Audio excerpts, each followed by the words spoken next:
Narito na ang Veritas Editorial, ang paninindigan ng Veritas 846 sa mga napapanahong usapin sa bansa. Pakinggan si Reverend Father Anton C.T. Pascual, ang radyo ng simbahan.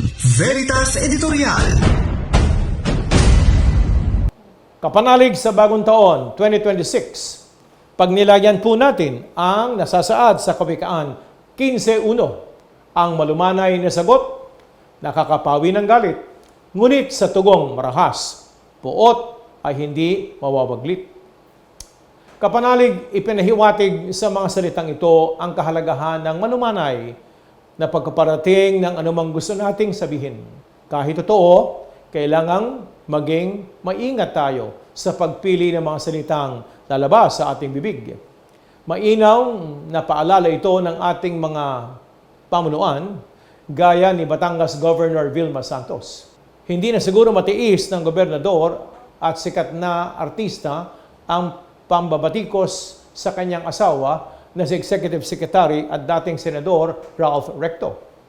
Dawit kasi si E.S. Recto sa kasong plunder at technical malversation na isinampa ng isang grupo dahil sa pagpapalipat niya ng 60 bilyong peso excess reserve funds ng PhilHealth sa ating National Treasury. Kasama niyang kinasuhan ang dating presidente ng PhilHealth na si Emmanuel Ledesma Jr. Nangako naman si E.S. Recto na makikipagtulungan sa ombudsman para malinawan ang isyong ito. Iginiit niyang mismong mga maestrado na ng Korte Suprema ang nagsabing wala siyang kriminal na pananagutan sa pagkasauli ng hindi nagamit na pera ng ating PhilHealth. Bilang misis ni E.S. Recto, mabigat para kay Gobernador Vilma Santos ang natanggap na batikos ng kanyang asawa. Sa isang media interview, sinabi niyang nadadamay daw pati ang kanyang pamilya. Kilalang kilala daw niya ang kanyang mister, aniya. Tinitira daw sila dahil nasa itaas sila at ang mga tumitira naman ay nasa ibaba. Hindi ito pinalampas ng mga tao, lalo na sa social media. Napaka matapobre daw ng gobernadora. Hindi raw niya naisip na ang sinasabi niyang nasa ibaba ang mga taong nagluklok sa kanya, kung saan siya sa larangan man ng showbiz o politika.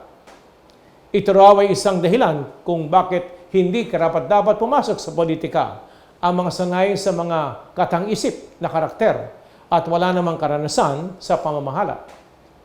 Maraming taon daw binuo ni Governor Vilma ang kanyang reputasyon bilang isang mahusay na aktres. Pero sa isang iglap, sa isang salita, sinila niya ito.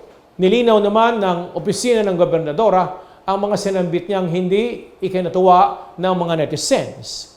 Na-edit daw ang video para palabasing minamata ni Governor Vilma ang publiko. Hindi raw yon ang intensyon ng gobernadora. Kung babalikan daw ang buong interview sa kanya, ang tinutukoy daw ng gobernadora na nasa ibaba ay ang mga bashers nilang mag-asawa.